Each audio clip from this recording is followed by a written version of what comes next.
Now I'd like to introduce our featured speakers. Alder Keleman Saxena is an environmental anthropologist and holds a position as research faculty in the NAU anthropology department, as well as a concurrent research postdoc at the Christian Michelsen Institute in Bergen, Norway. Alder is presenting with Sam Meyer, archivist for Discovery at Cline Library's Special Collections and Archives. Jennifer Wade is an assistant professor in mechanical engineering, developing a research program in engineered climate solutions. She has developed high temperature CO2 separation membranes during her doctoral studies, and then worked in the area of catalysis for the chemical company BASF prior to joining NAU. Without any further ado, Alder and Sam, I'll turn it over to you.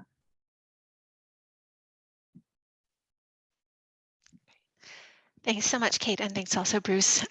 Thanks to both of you for hosting this today. I'm going to go ahead and share my screen. I have a PowerPoint to share with you. Let's see, so you should now be seeing a PowerPoint slideshow. Please let me know if that's not the case.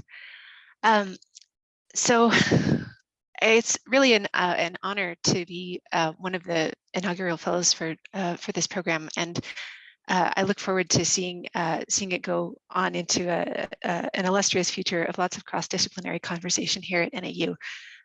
It has really been a special opportunity for me in that way, in particular to get the chance to do a little bit of work together with Sam Meyer, who I'll be co-presenting with today.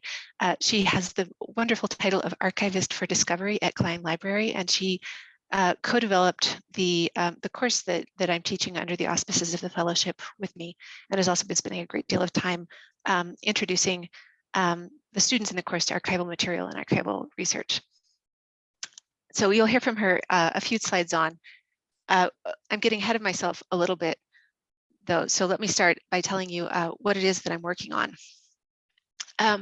When I saw the call for the CEED Fellowship come up, I was impressed at how beautifully wide open it was to lots of different kinds of projects. And I, at that point, had just come to the end of a multi-year digital environmental humanities project that was published in October of 2020. The project is called Feral Atlas, the More Than Human Anthropocene. And Feral Atlas as a project touches on the themes of the fellowship in a lot of ways. So it's about understanding the Anthropocene, which is this new and current geologic epoch that we are now almost officially in, that's characterized by human influence from pole to pole.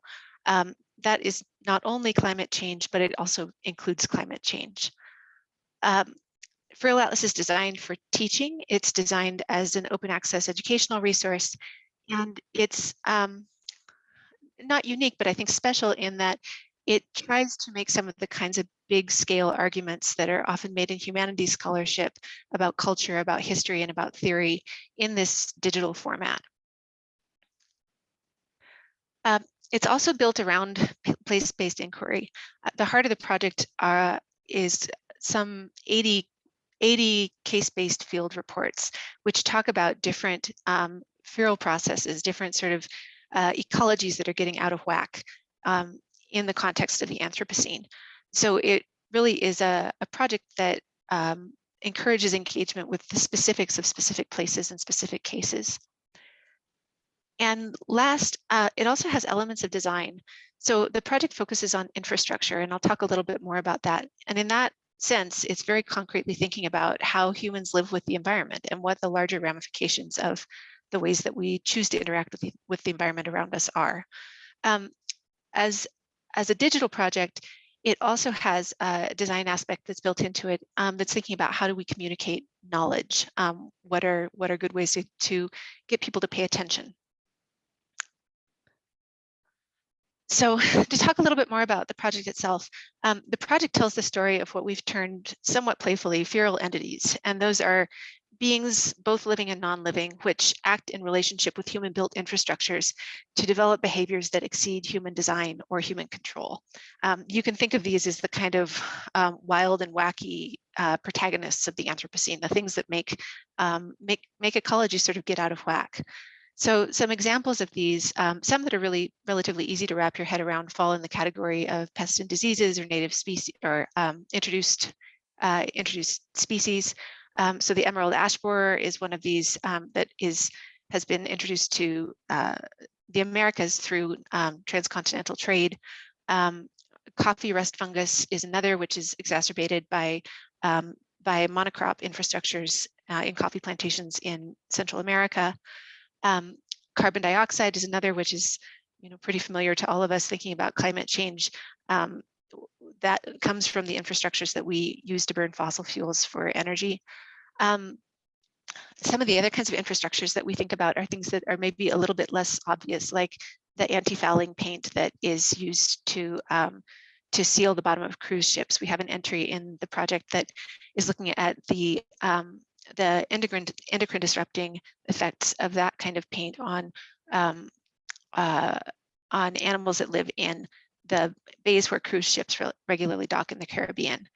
And then there's others that are a little bit less intuitive, are things like antibiotic resistant bacteria, which very concretely and in a localized way emerges from effluent from pharmaceutical plants or from concentration of the use of antibiotics in hospitals. So those are also infrastructural complexes or developments that then lead to the emergence of these new wild and weird things that are really not under our control. Just a couple more words about infrastructure, and then I'll move on to talking about the course. But we really, in the Feral Atlas project, we really have thought about infrastructure as being concrete and material, as being a project that modifies a landscape in a significant way. And the larger historical argument that we're making is that these kinds of infrastructural projects or infrastructural complexes, they usually don't just come about on their own. They usually come about through larger patterns of history, which could be projects of invasion, projects of imperialism, or capital accumulation.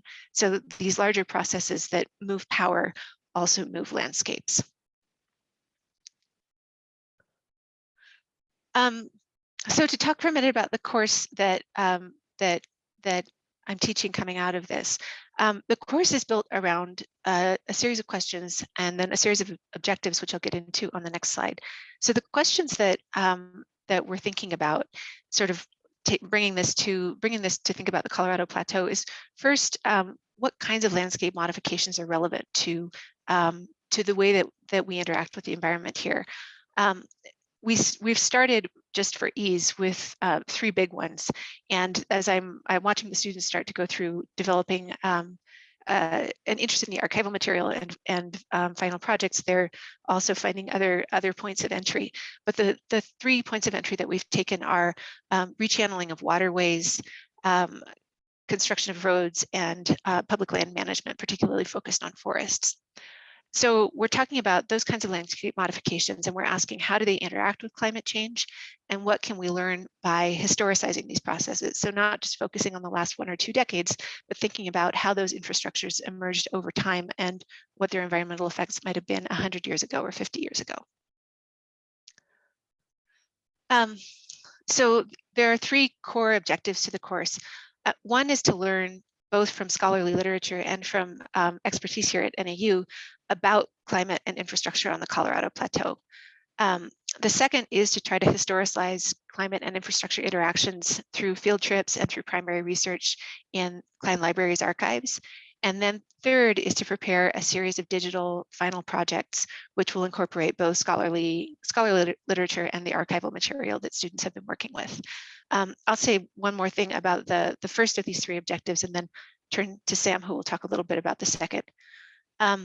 So just as an example of the kind of thing that we've been working on, one of the things that is really interesting thinking about this region in the context of the long sweep of time that we talk about when we talk about the Anthropocene, is that often when we're thinking about climate change, or when we're thinking about this period of change that we're living in, it's compared to the relatively stable temperatures that have been experienced over the last 10,000 years, compared to thousands of years before that. The period of the Holocene has been a relatively stable time period. But if you look at that same time period in this particular region of the world, this is a place, as we all know from the weather outside today, where there is huge intra-annual variability in climate, in temperature and precipitation. And there's also huge interannual variability in terms of long periods of drought and then long periods of wet weather. I think you probably all saw this article that just came out in Nature the other day that is saying that we're on the verge of one of the longest droughts observed in the Southwest in thousands of years. So this is one of the kinds of things that we're thinking about. There's this big picture thing that's happening. We're coming out of this period of Holocene stability. We're entering in a period of climate change. And then there's this more localized thing, which is that we live in a place with huge variability in climate, and that has been the case for a very long time. So thinking about how to bring that general to a more specific set of circumstances here. Let's see, and I'll turn it over to Sam for the next couple of slides. You, and it's a pleasure to be with you this afternoon. So just to contextualize a little bit, my role is archivist for discovery in special collections and archives, which is pictured here if you haven't been into Cline Library recently. In that role, I'm responsible for caring for all of SCA's archival materials. So those are historic documents, photographs, films, and sound recordings, including oral histories, and for processing and organizing those materials and making them available for public use and scholarship. And SCA's mission more broadly ties in very closely to what Alder was saying about place-based inquiry, because our mission within Cline Library is to connect and engage the research community, the Northern Arizona community, and the NAU community with primary source materials that detail the natural and human history of the Colorado Plateau, as well as the history of NAU. So when Alder and I first started talking about this course, it seemed a natural fit to investigate climate change on the Colorado Plateau and its interactions with infrastructure by utilizing the resources that we hold in SCA. And that spans around well over 600 archival collections with, as I said, a variety of formats. So there's a lot there to work with, particularly around the themes that Alder mentioned previously. Next slide. Another aspect of the course that I'd like to touch on before sort of segueing into what the students have been uncovering and looking into so far is that something that I see as really critical to the course is providing this hands-on learning and research opportunity, which may be unfamiliar to the students in the course based on their academic background. Personally, as Alder knows, I was a sociology major in college, and I never did any kind of archival research until after I graduated. It was entirely new to me, the process of interrogating these historical materials to try to craft an argument, create something new like a film or a project, or interrogate facts. And I think this is a really wonderful opportunity for the students in the course to draw on the expertise of SCA staff and the library staff in terms of understanding what the research process looks like and researching in a way that is likely new to many of them. So the photograph on the right here is an image of me with several of the students in the course reviewing some materials in the reading room in SCA, which they'll be doing throughout the semester, both during class time and on their own. So really just supporting them in their research journeys in terms of understanding the major topics of the course.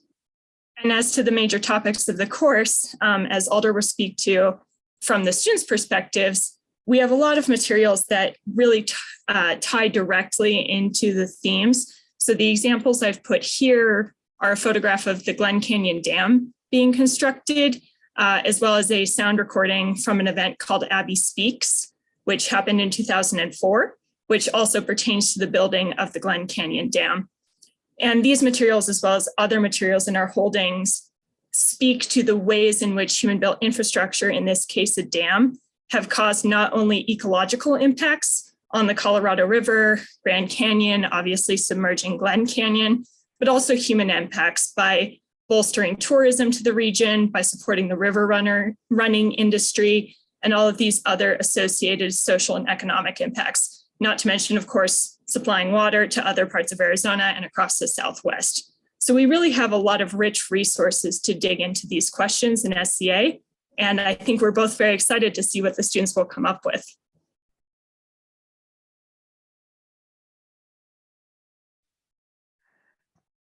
So I'll turn to that piece. Thank you, Sam.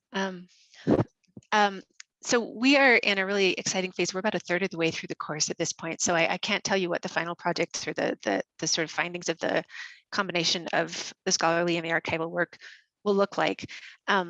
We're starting from a really inductive perspective on how to do research. So exploring the materials that are in the archives, doing a little bit of reading, and asking students to see what stands out to them as something that's interesting, something that they'd like to dig a little bit deeper on. I asked for a couple of examples from the class to wrap up with today. These are the things that will eventually build into their digital final projects, that everything going well will live someplace online that will be publicly accessible. But these are just a couple of examples of things that people thought were really, really neat in their visits to the archives. One student said that the thing that really struck her the most was this, not a piece of digital material, not a photograph, but a hand-carved door that used to belong to the activist and songwriter Katie Lee, that is on display in an exhibit that's in SCA at the moment. So if you haven't seen it, I encourage you to go. But she said, when we first toured the archives, I was surprised to see Katie Lee's door. Yes, the door to her house in Jerome, Arizona. It's a beautiful wooden door hand carved by her mother. And I wished I had seen the archivist carrying a door through the library. I won't read the rest of that to you, but that was something that really made an impact on her. This is an undergraduate student. And I think it was just neat for her to be able to get the sense of history in this part of the world in a way that was a little bit more personal. And another student who is a master's student has gotten really interested in the Save the Peaks movement and how that relates to the current Protect the Peaks movement. So she pointed me toward this this section of the archives that has material from a fundraiser for the Save the Peaks movement in the 1970s, and said that she particularly likes how the pamphlets and the brochures or posters date the original Save the Peaks movement, and how it allows me to trace the exact language that was used in the late 70s compared to the language in the current Protect the Peaks movement. So she's really working on this process of trying to figure out where the threads are that link, or maybe that differentiate these two things. I'll stop there. We'll stop there with a thank you again to the McAllister Fellowship, and I look forward to questions and discussion. And this is a sort of gratuitous inclusion of one of my favorite pieces from my encounter with the archives thus far. Thanks.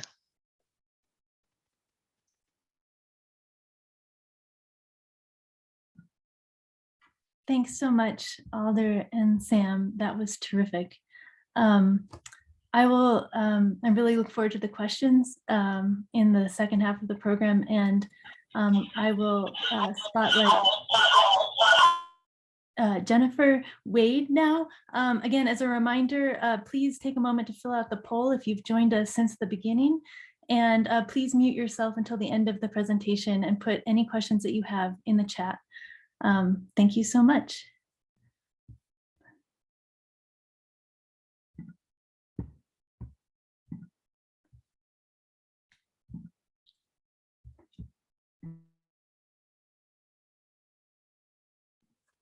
Jennifer, you're muted as far as I can tell. I can't hear you anyway.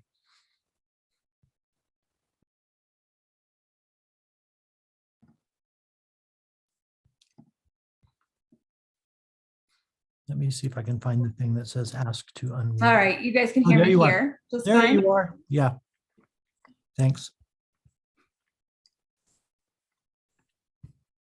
Okay, now I have you guys unmuted. I was on my phone, but that was causing more problems than helping. And so now I apologize. Can I ask Alder a question, or do I wait until after my presentation? Please wait until after your presentation, though. If you want to take just a minute to type it into the chat, that could work as well. I was just typing mine. Sure. Between the movement in the 1970s and now. All right, I'll get my presentation up. Thank you, guys. for being here today and to the CEED Fellowship opportunity for, first of all, giving us a chance for people like Alder and I to come together who have very different disciplinary approaches to thinking about climate and engaging with the public and educating our respective communities on the climate challenge that we are in. Okay. So is everyone okay and can see my screen now in presentation mode? Yes. Excellent. Okay, so my involvement with the CEED Fellowship is very much tied to a technology role, the role that technology may be able to play in helping to mitigate our climate crisis. And so very specifically, this work is engaging with carbon removal materials, but I work in systems level carbon solutions that look at carbon capture historically from point sources, but moving away from that into technologies that would actually be able to provide what's called a negative carbon emission. So I'm an assistant professor in mechanical engineering, and very different approaches to tackling this problem. So I just want to take a moment, like I do in most places, to first of all just talk about why is carbon removal, or why is achieving a net negative emission essential to our climate crisis. And so we show this slide here that's showing up in a number of places. This particular one comes from the emissions gap report from the UN in 2017, but you'll see similar graphics like this, the International Panel of Climate Change reports, or other publications throughout. And what this plot is showing us is in yellow here, this business as usual scenario, where if we don't change any way in which we use land, convert energy, et cetera, we'll be continuing to increase our greenhouse gas emissions. And the reason for this continual increase in the rate of these emissions is largely tied to developing middle classes throughout the world. So that's a business as usual if nothing changes from where we already are. Of course, we know that we have this climate warming crisis, and we need to do our best to limit how much warming we actually see. So there's a lot of scenarios, there's a lot of models out there that look at how are we going to ensure we can stay below 2 degrees C warming, or even more aspirationally 1.5 degrees C warming. What is that going to take?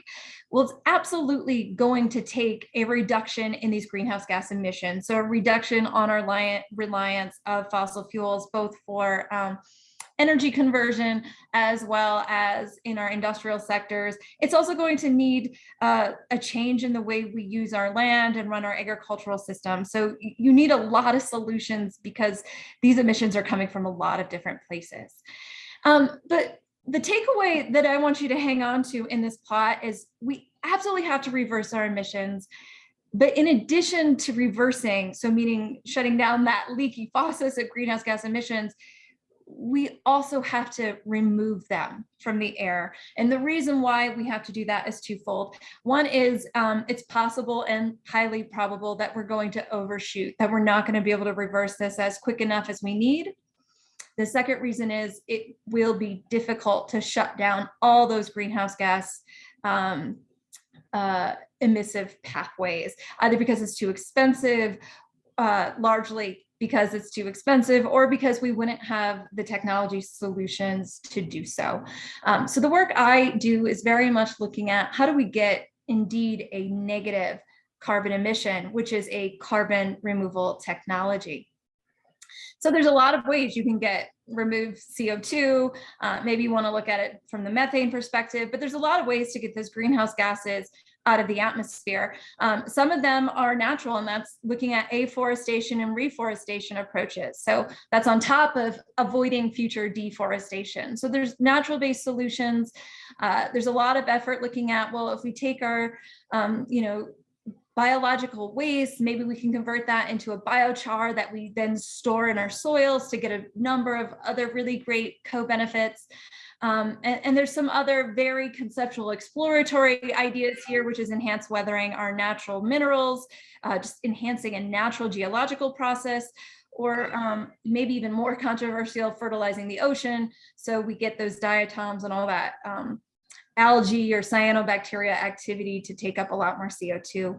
I very much focus on the direct air capture, taking CO2 directly out of the atmosphere, and more recently take a look at BECCS, so using bioenergy conversion with carbon capture to get it out of the atmosphere.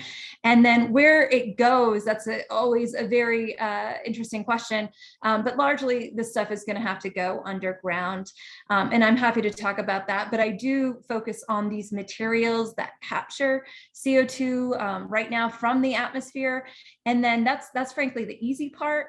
The hard part is once you've got it captured onto something, how do you get it back in a purified, concentrated state so we can get it into the ground and hopefully keep it there forever? So to contextualize what I do, it's important to understand that there are commercial demonstrations for direct air capture, 2 leading companies, one's in Calgary, and there they use a liquid, very caustic liquid material that quickly takes that CO2 out of the atmosphere, but you got to get that material back. So, and then you've got to concentrate the CO2. So it requires pretty high temperatures to get that CO2 back out. So that's what's called a 900 degree C regeneration. Another company that's based in Switzerland, Climeworks, that's where that's sort of this process shown here. They use a solid material to trap the CO2. It's a little bit newer technologically, but it requires a lot lower temperatures to get that CO2 back. And there's a lot of other companies, Global Thermostat, Carbon Collect, that are based on this solid-based approach, which is what I work with too. So this work is exploring a feature of what's called a moisture swing sorbent. So that's a material that traps CO2 using tethered alkalinity. So using a basic ingredient, a hydroxide or carbonate ion. And so it traps that CO2. But the interesting thing about these materials is it can trap it at ambient concentrations, 400 ppm. But when you give it some moisture, it can release again up to 50,000 ppm CO2 just with moisture, not with temperature. So it enables some really cool, lower energetic air capture processes. So I have a couple of students working on this project with me. We want to actually take these sorbent or powder-based materials and fashion them into membrane structures. So things that would look like hollow fiber threads. And because it is so sensitive to moisture, we would expect on the dry side, in the air, CO2 is taken up. We have some liquid on the inside where it's wet, where that CO2 becomes absorbed, and it allows us to look at a bunch of different ways to get that CO2 back out.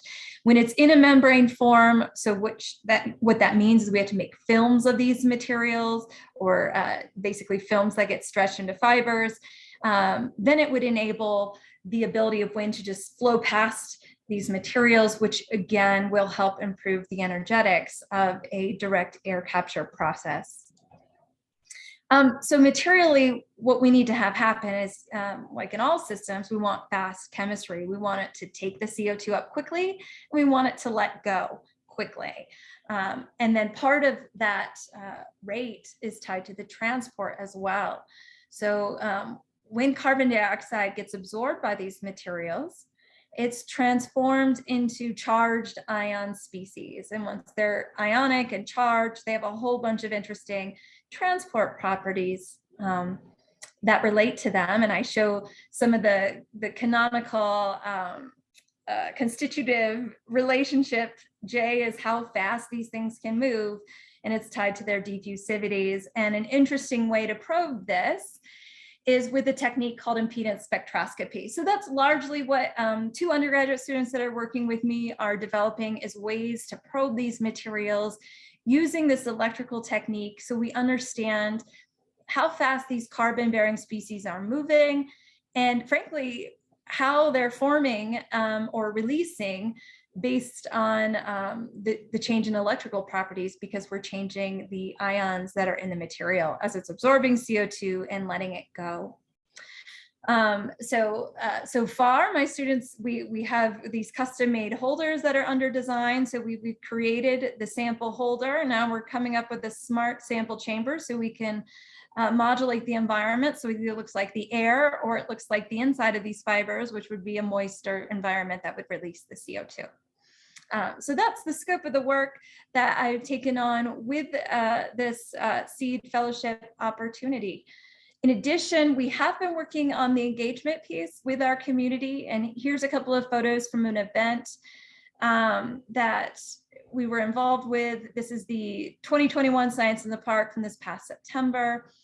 And here's the morning students who were with me at this event. We were out there all day long, and we had sort of two elements of the showcase. One was talking about what are all the different things that we need to do to come off our greenhouse gas emission business as usual curve to actually be able to remain within 2 degrees C warming. And what you can't see is what's on that table there is we just showed them like 30 different possibilities and what that would mean to take down a gigaton of CO2 per year.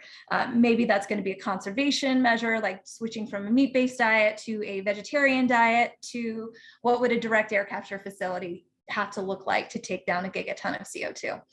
So looking very much at the individual behavioral changes all the way to the highly engineered solutions. And then the other side of that, what's behind us or here on the photo, we had a little fun exhibit where people were trapping their own respires CO2 in cabbage juice. And the reason why we had them trapping in cabbage juice is because we thought the nutrients would be great. Well, that and it does a really neat color change as it acidifies, which CO2 is, it's an acid. And then we just had them pour it into the soil to illustrate once you trapped it. In that case, it would be as carbonate bicarbonate. They can put it into the soil, but obviously that doesn't work at really, really large scale. So it got into some of the important questions about what makes carbon capture and storage so tricky. And that was a really fun event that we're looking forward to carrying forward into other community events in the future. And that's what I have right now to present, and I'll let you guys carry the talk on going forward.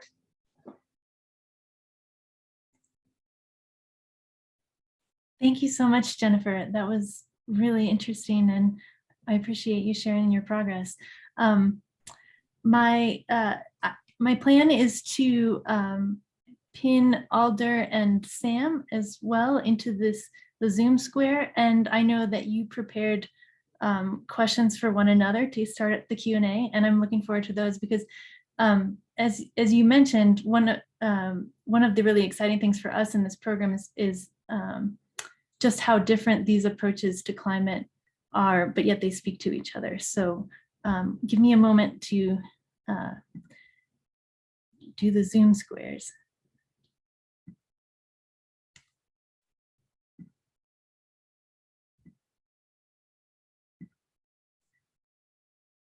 Okay, and I will step away, and then if there are any questions in the chat afterwards, I'll field those to you as needed.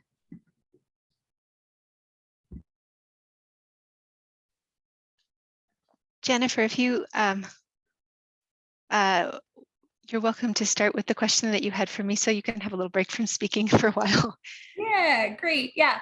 So first of all, I'm just going to tell the audience it's been really lovely to speak to Alder and hear what she's been up to, because community engagement around any technology change is so essential, and in understanding ways in which we can communicate it and ways in which we can understand what is acceptable and what's not acceptable and bring the community into this process is a really essential part of any of these developmental roles that we're taking part of. And along that vein, so to your work, Alder, once we have these really good climate infrastructure interactions understood, like we have a really good example of how climate is, for example, impacting more severe forest fire and how we have to adapt to that, how might this then inform policy or action in moving forward? So once we've learned and we've understood these historical steps, how can we use that then to curb our current climate crisis?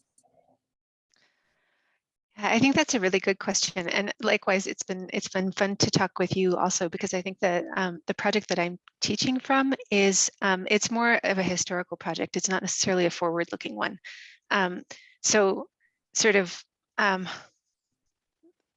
next push, and it's a very relevant one, is the question of like, so what? What does this mean for new technologies and new infrastructures that are currently under design? So I think. I've been thinking about this a lot lately, partly because we've been trying to do some print writing based on the digital project. And the nice thing about a digital project is that there's no enforced structure where you have to have a set of conclusions at the end where you tell everybody what they should think. Some do, some don't, and ours doesn't have that in the same way that a book would. But I've been thinking a little bit more about these questions lately. I think one of the things that I would point to from the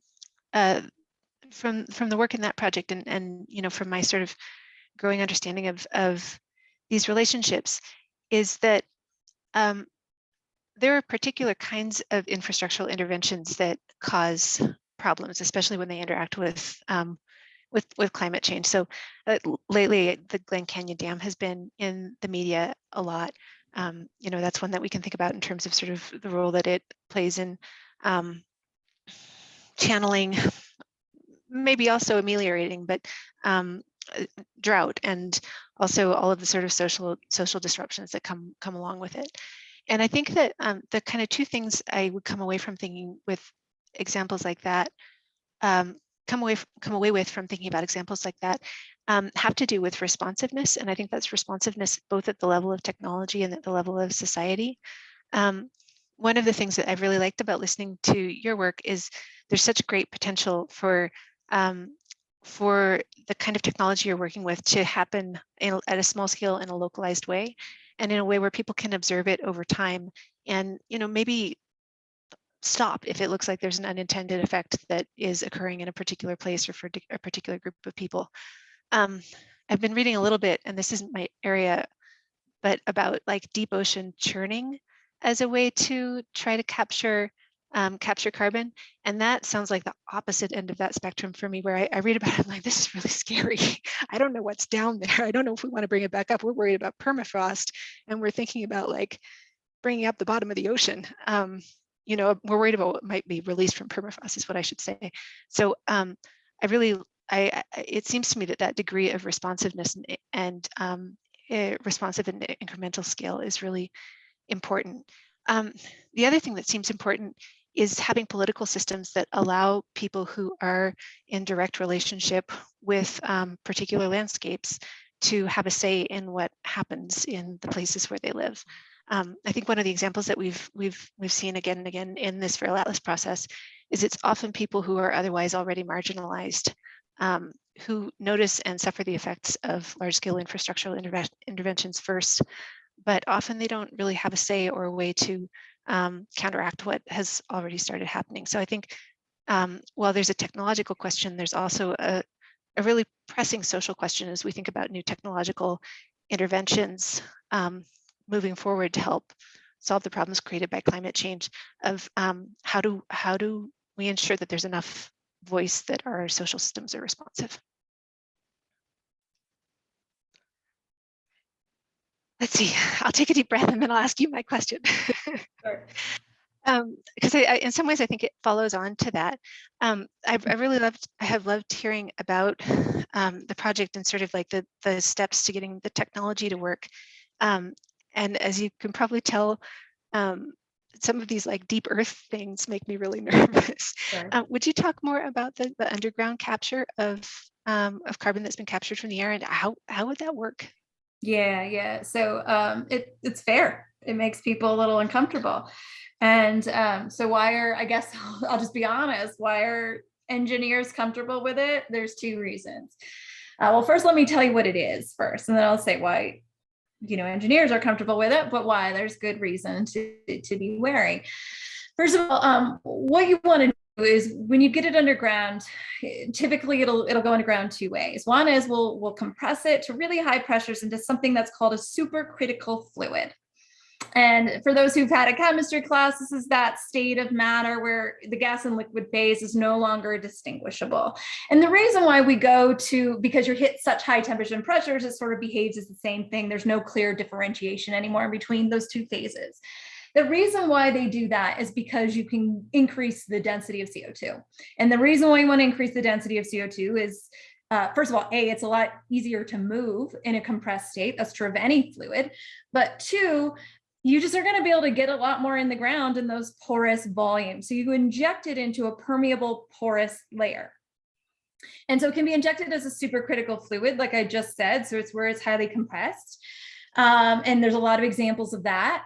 Or you can compress it once it's been dissolved in water. And so it's already become trapped in the water as, and you're not going to use fresh water to do this. You would use seawater or brackish water source, because then it becomes trapped as the carbonate bicarbonate. There you don't have to worry so much about the more buoyant supercritical fluid coming up again. So, but obviously you need a water source to get it underground that way. So you can inject it with water, you can inject it in a compressed state. Now, when you get it underground, if it's supercritical, you got to get it way underground. So you get all that hydrostatic head to keep that 600 kilograms per cubic meter buoyant fluid at that density, and it stays underground. And this has worked for millions of years for a lot of our petrochemical hydrocarbon resources, which is where the confidence comes from, because we've watched these things been trapped for millions of years already.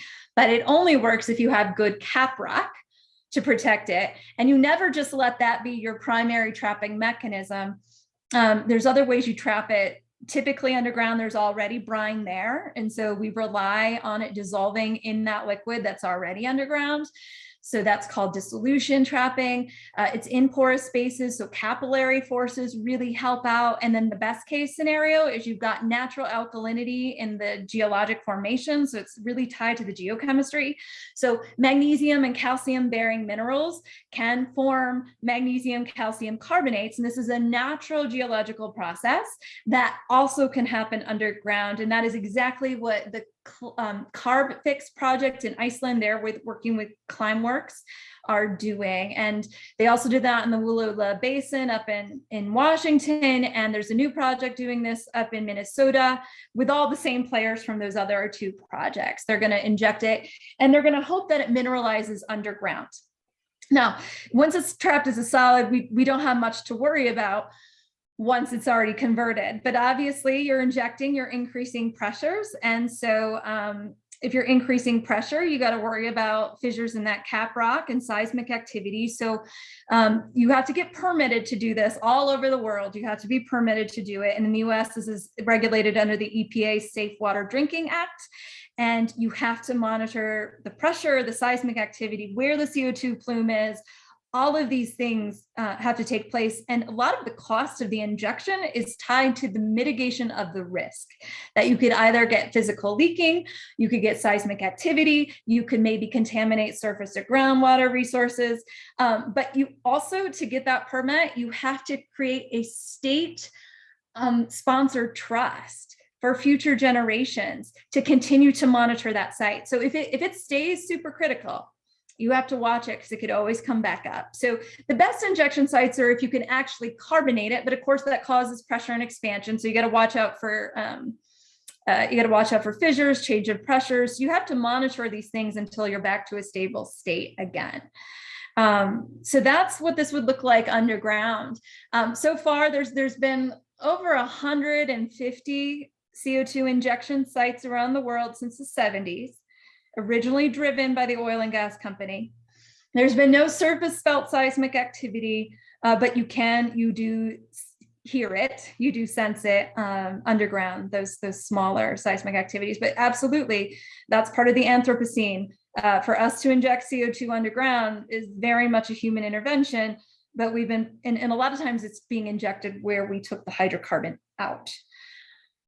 But so what I think about in terms of capture, and I talk about how do we get it back out of the ground, I very much think about, well, what's it going to take to get to that supercritical state? Because then I know that's what they need to get it underground. And then separately, I'm looking at mineralization potential here in northern Arizona that sort of suits our forest residue stream through other forest restoration activities. That's just another area of interest that's regionally specific. Thank you. That was really, really interesting. An expansion of both of your presentations. We've got some questions in the chat, and I know that we have about 12 minutes, so we'll get to what we can. Stefan writes, hi Jennifer, how many gigatons of CO2 would these various methods remove from the atmosphere annually? And direct air capture, reforestation, biochar, and that, etc. Yeah, no, it's a good question.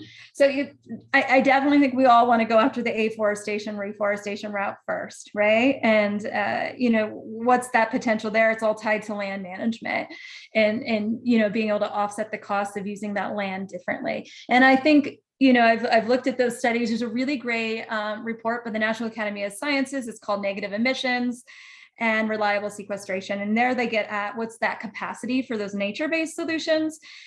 In terms of direct air capture, we are going after the order of magnitude of 5 gigatons of CO2 per year and what that would need to look like to hit those sort of scales. But BECCS, bioenergy carbon capture, is very much limited by land in competition with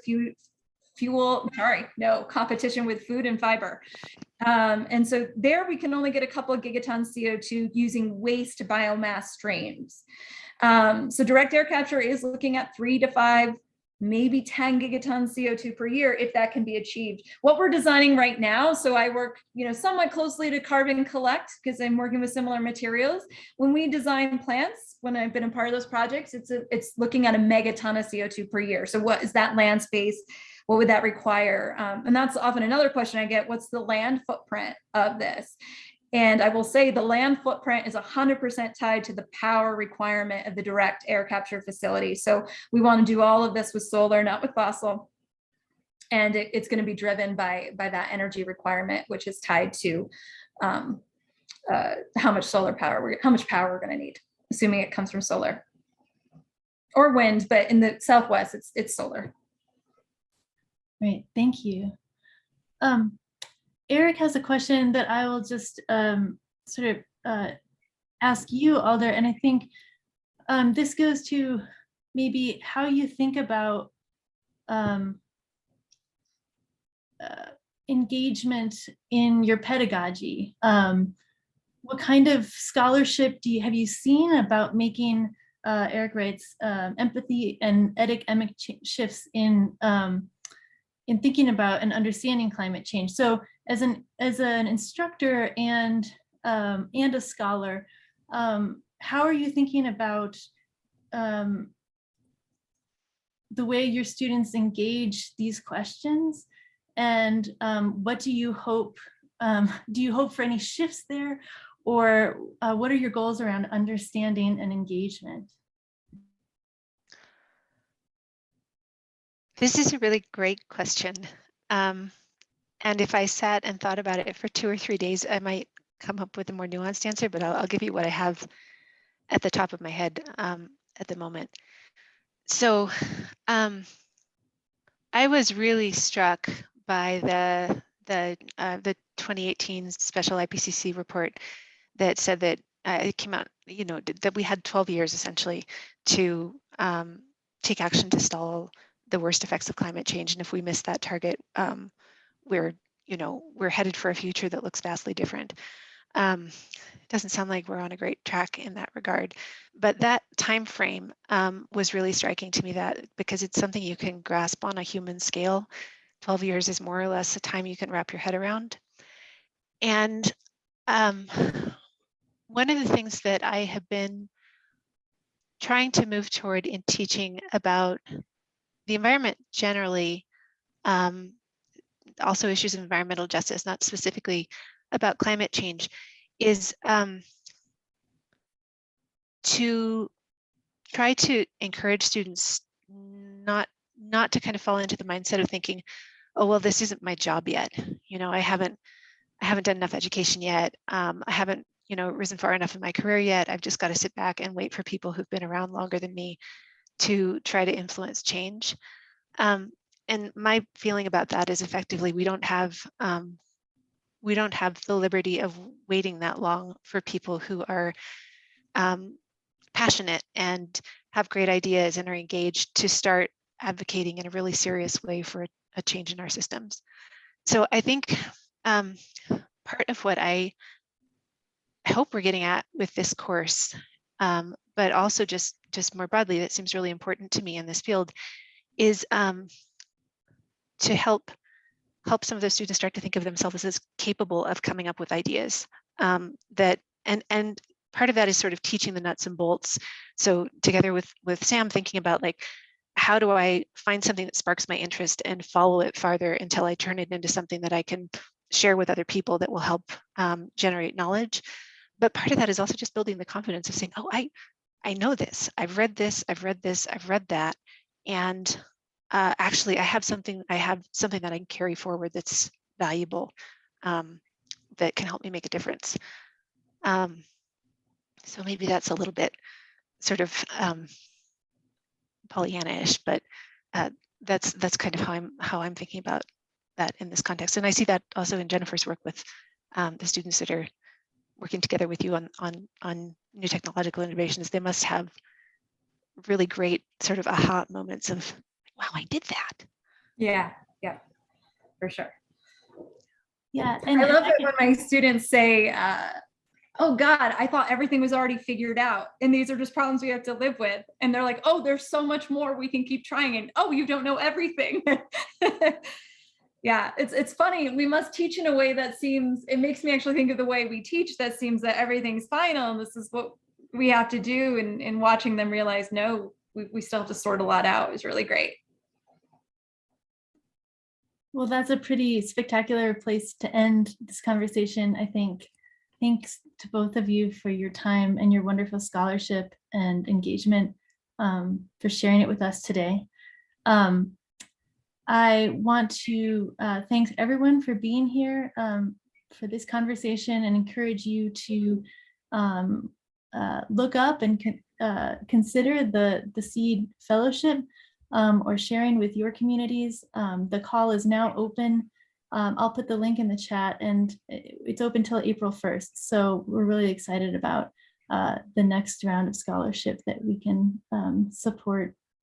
I'll turn things over to Bruce now, and thank you for your time. Thank you. Thanks very much, Kate, for putting this together, first of all, and thank all of you for being here, for coming to this event, super interesting, and to Jen and Alder and Sam for these presentations. I really enjoyed them. I took so many notes and have tons of questions. And, you know, for me, some of the highlights, the impact of infrastructure, its relationship to climate, the key role of negative emissions in addressing CO2. I love the student interest in those two movements, Save the Peaks from the 70s and how this relates to the modern, you know, similar. I wanted to hear so much more about that. And the Jen, the Science in the Park project where people breathe into cabbage juice, I can just see that. And the scale demonstration, how, yeah, it's not gonna work. When you look at CO2 emissions from our own selves, you know, we're all respiring creatures. We're such a tiny part of the global carbon cycle, except when we, you know, use energy and that. So it's not so much our metabolism as it is our lifestyle and the way we get energy. So I want to reiterate Kate's mention about the call. I encourage you to check it out.